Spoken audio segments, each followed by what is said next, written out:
welcome to Heart-Filled Kitchen. Today I'm sharing 3 different ways to prepare Parmesan chicken. So if you love the taste of gooey Parmesan cheese and crispy chicken, today's recipes are just for you.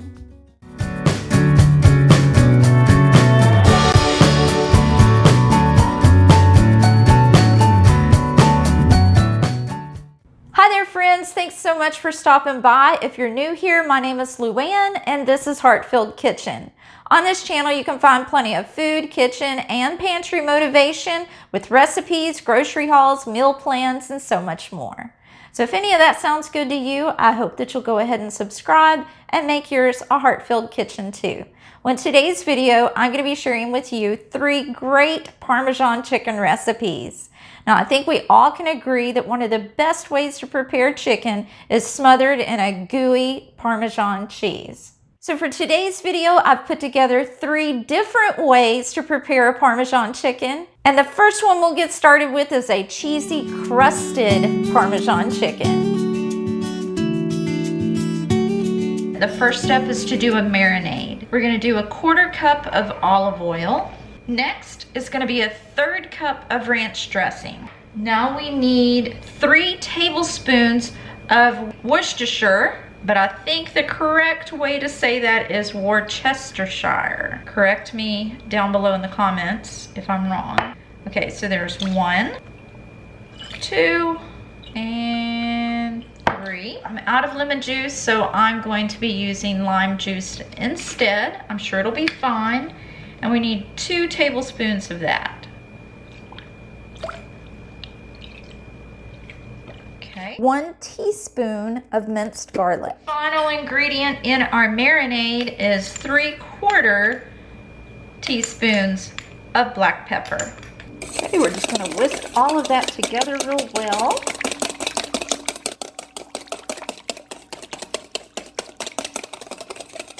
Okay, now that we have our marinade mixed up, you're just going to add your chicken to it, cover it with plastic wrap, and stick it in the refrigerator. I'm going to have mine in there for about 30 minutes, but you could absolutely put this in there overnight and it'll be just fine. My chicken tenders are frozen, so I'll be doing the cooking part in the Instant Pot. But don't let that scare you off if you're not an Instant Pot user, because this is actually an oven-baked recipe. So stick around and it'll all make sense whenever I come back. Okay, so my marinade has been in the refrigerator for at least 30 minutes. Now I'm going to place the trivet inside of the Instant Pot.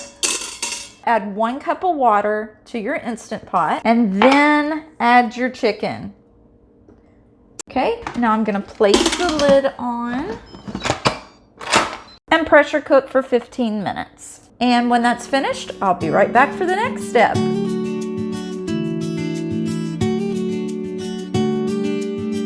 Now, if you're not using the Instant Pot, at this step, you would put some olive oil in a skillet and place your chicken breast or your chicken tenders in the olive oil, and you'll fry those for about 6 minutes per side until they're fully cooked at 165-degree internal temperature. Okay, so we have about 8 minutes cook time left on the Instant Pot. And of course, if you've done your chicken in the frying pan at this point, this is going to be your next step. Now we're going to take a 1/3 cup of ranch dressing and just set that aside. And then we're going to add 1 cup of Parmesan cheese to that. You can get a block of Parmesan cheese and cut it into cubes, or this is the shredded kind that I'm using. I would not recommend the grated Parmesan for this recipe because you want the cheese to have some substance to it. So what I'm going to do is I'm just going to add this Parmesan cheese to the ranch dressing. Okay, and also in the recipe that I'm going to provide, it says for you to cube the provolone and add it to this cheese mixture. But I am going to just lay this out over my chicken in the casserole dish, and then I'm going to pour this over top or spread it. So that's my plans. When my chicken's done, we'll move on to that step. While we're waiting, it looks like another 2 minutes on the chicken to finish in the Instant Pot. I'm going to go ahead and mix up the Panko topping. So I have 1 cup of panko breadcrumbs in my pan. I'm going to add 2 tablespoons of melted butter. So for the panko topping, we have the panko, the garlic, salt, and melted butter together in this bowl. And I'm just going to give it a good stir to get all of the panko breadcrumbs moistened. Okay, so now we're ready to assemble this recipe. The recipe that I'm sharing with you down below is going to have you taking your chicken breast and placing them on a sheet and then putting all of this on each one of the breasts. But today I'm using chicken tenders and I'm going to make a little casserole out of this. So I'm going to start by spraying my casserole dish. Then I'm going to place my chicken tenders in the bottom of the dish and put them very close to each other. Now I'm going to top these with the provolone cheese. Now we're going to do the Parmesan and ranch mixture.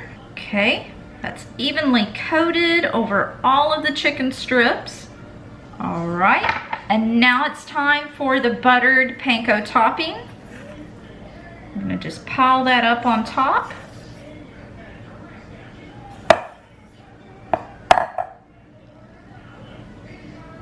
Okay, we got that piled high, and you know what it's missing, right? The parsley. Go ahead and sprinkle that on there. And now, the only thing that we have to do now is place this under a broiler, a low broiler, or in your oven at 425 degrees, and let this get good and toasty and let those cheeses all melt together, and then you're gonna be ready to serve.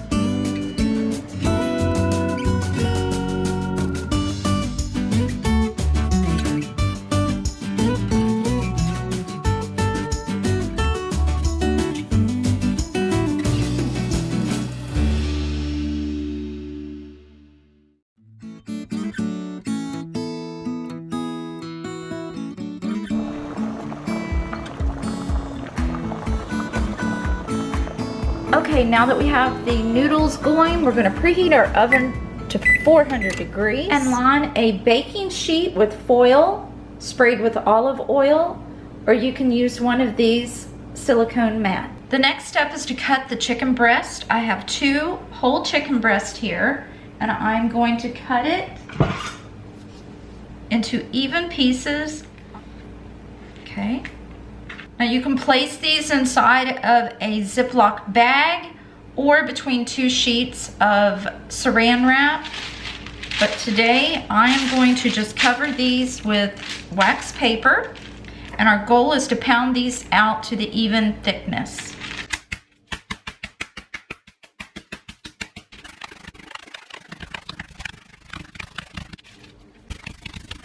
This can be done with a meat mallet, or you can use a rolling pin.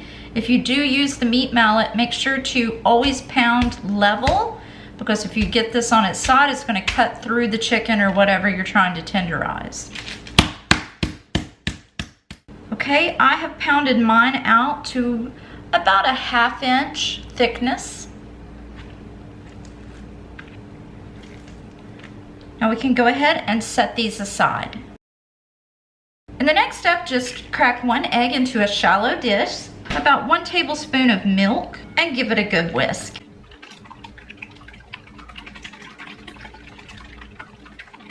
In your next bowl, you're going to add 1 cup of panko, a 1/4 cup of Parmesan cheese grated, and mix those together. Now it's time to dredge the chicken. I have my egg bowl, the Parmesan and panko mixture, my chicken that has been pounded to a 1/2 inch, and my lined baking sheet. All you need to do in this step is to dip the chicken breast in the egg and then into the panko. Make sure that the panko gets coated very well.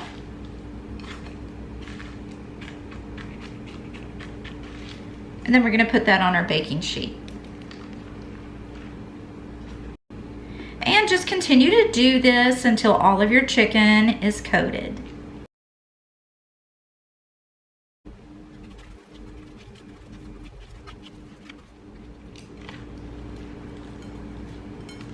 Okay, now that we have our chicken evenly coated with the egg mixture and the Parmesan and Panko breading, now it's time to season the chicken.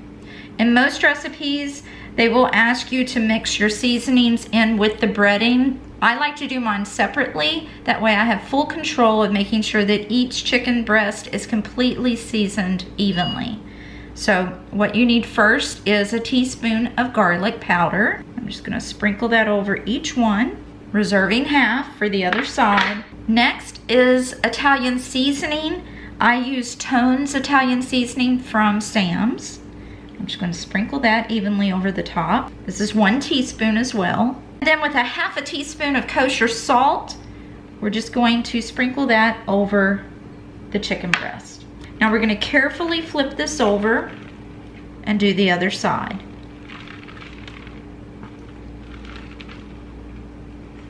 Feel free to add these seasonings into your breadcrumb. Totally up to you how you want to go about this. This is just the way I prefer to do it.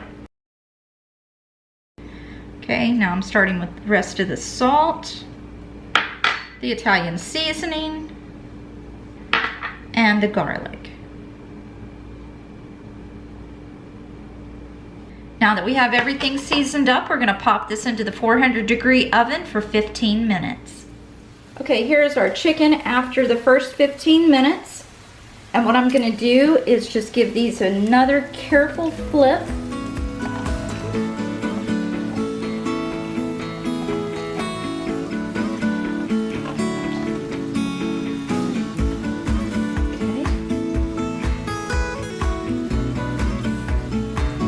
Now be sure to flip those over after they bake for 15 minutes so that the other side can get crispy during this next baking process.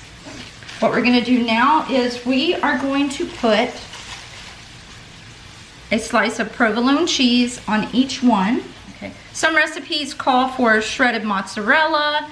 There's just any variety of cheeses you can put on this, but I've found this to be the easiest and the tastiest. Now you're gonna put a couple tablespoons of sauce on top of each piece of chicken.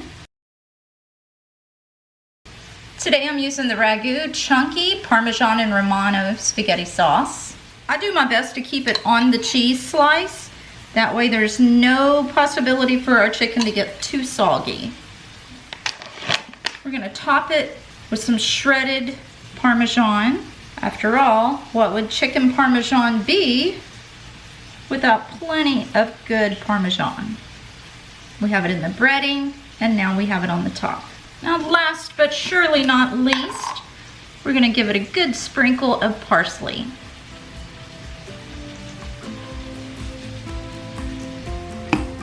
Now these are gonna go back in the oven for 10 minutes and then you're ready to serve.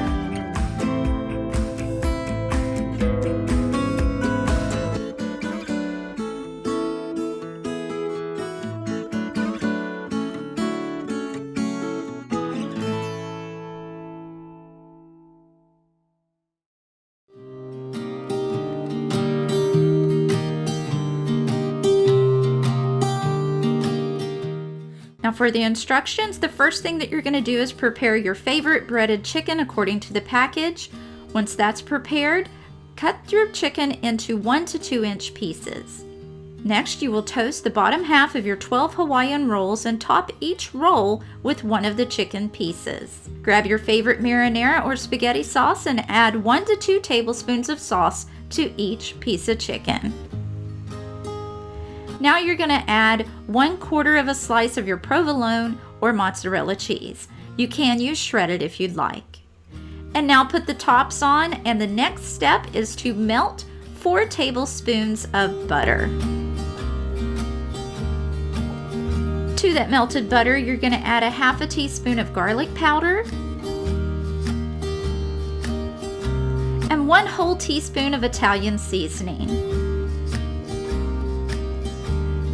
Once that's all mixed and well combined, then you're going to brush it on top of each of the rolls.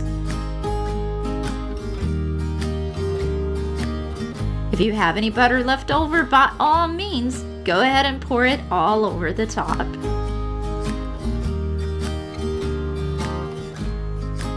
Once you have all of that buttery goodness on top, you're going to sprinkle a little bit of Parmesan cheese. Once that's finished, cover with aluminum foil and bake in a 350-degree oven for 10 minutes. Remove the foil and bake for another 10 minutes.